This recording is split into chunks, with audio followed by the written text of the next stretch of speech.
सकाळ सकाळी नाश्त्यासाठी घाईगडबडीच्या वेळी काय बनवायचं हे सुचत नसतं. पण अशा वेळी जर कोणतीही पूर्वतयारी न करता अगदी 5 मिनिटात आपण ही घावणे बनवू शकतो. अगदी मऊसूत, जाळीदार, कापसाहूनही पांढरी शुभ्र अशी घावणे करण्याची एक योग्य पद्धत असते. बऱ्याचदा घावणे तव्याला चिकटतात किंवा ती खूप जास्त राठ बनतात. तर अशा वेळी काय करायचं? त्याची योग्य पद्धत काय आहे? ते या मी व्हिडिओमध्ये सांगितलेलं आहे. तर नमस्कार, मी रुपाली रेसिपीमध्ये तुम्हा सर्वांचे खूप खूप मनापासून स्वागत आहे. चला तर मग रेसिपीला सुरुवात करूया.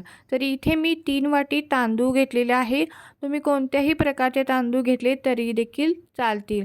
फक्त तुम्ही इथे जे बिर्याणीचा तांदूळ असतो तो वापरायचा नाही आहे. रेशनचा तांदूळ असेल तर अधिकच उत्तम. इथे मी अर्धा तास हा भिजत ठेवलेला आहे. आता याचा मेन इन्ग्रेडियंट म्हणजे यामध्ये ओला नारळ घालायचा आहे. ओला नारळ घातल्यामुळे ही अगदी पांढरी शुभ्र आणि मऊसूत अगदी दिवसभर ठेवली तरी देखील मऊसूत, सॉफ्ट, मुलायम राहतात.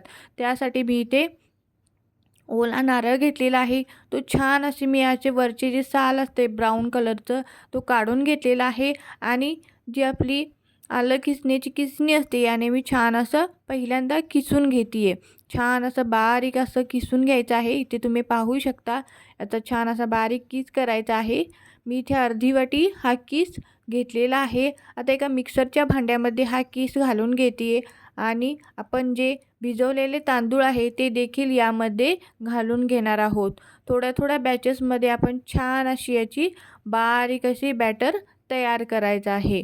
मी ते खूप जास्त पाण्याचा पहिल्यांदा वापर करायचा नाही आहे, जेणेकरून हे तांदूळ आहेत ते मिक्सरला वाटले जाणार नाही. अगदी थोड्याच पाण्यात आपण हे मिक्सरमध्ये छान असं वाटून घेणार आहोत. त्यानंतर पुन्हा थोडंसं पाणी घालून आपण हे छान असं मिक्सरमध्ये वाटण तयार करायचं आहे. तुम्ही ते पाहू शकता.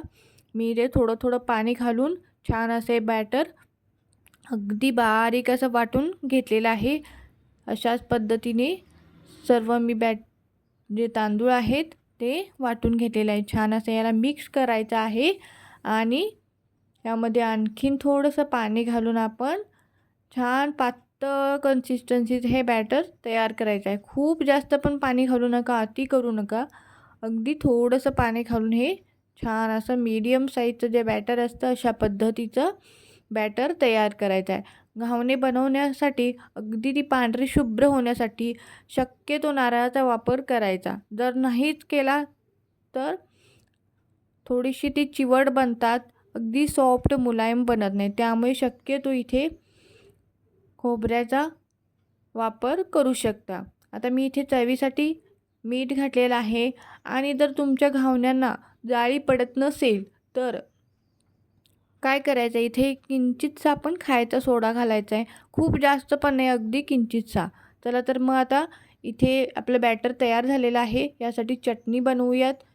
त्यासाठी मी इथे ओला नारळ घेतलेला आहे, एक हिरवी मिरची, फुटाण्याची डाळ घेतलेली आहे पाववाटी, त्यासोबतच आलं आणि लसूण 5 ते 6 लसणाच्या पाकळ्या घेतलेल्या आहेत. थोडंसं अर्धा टीस्पून मी ते जिरं देखील घातलेलं आहे आणि यासोबतच मी ते चवीपुरतं मीठ घालायचं आहे. त्यासोबतच मी इथे 5 ते 6 किंवा 2-3 अशा पद्धतीची मी कढीपत्त्याची पानं घातलेली आहेत. याने खूप छान असा फ्लेवर येतो. तडक्यापेक्षाही अशा पद्धतीने जर खोबऱ्यामध्ये घातली ते छान असे मिक्स होतात आणि खाण्यासाठी सुद्धा आपल्या छान असं होतात. यामध्ये मी कोथिंबीर आणि पुदिना घालून याची छान अशी बारीक पेस्ट तयार केलेली आहे. आता तडक्यासाठी मी ते तेल छान गरम करण्यासाठी ठेवलेलं आहे. यामध्ये तेल गरम झालं की मोहरी घालायची आहे. भरपूर अशी मोहरी घालायची आहे. चटणीमध्ये मोहरीचा फ्लेवर खूप छान येतो, त्यामुळे भरपूर मोहरी घालायची आहे. कढीपत्ता घालायचा आहे आणि सुकी लाल मिरची घालायची आहे.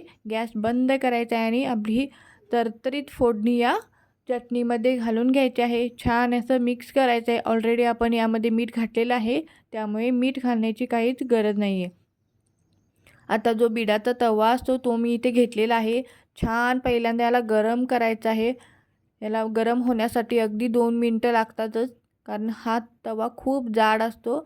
त्यामुळे अगदी छान असा हा पहिल्यांदा गरम करून घ्यायचा आहे आणि छान असं याला कांद्याच्या एका स्लाइसने किंवा कांद्याने तेल लावून घ्यायचं आहे. छान असं दाबून तेल लावायचं आहे, जेणेकरून घावणे आहेत ती खाली चिकटणार नाहीत.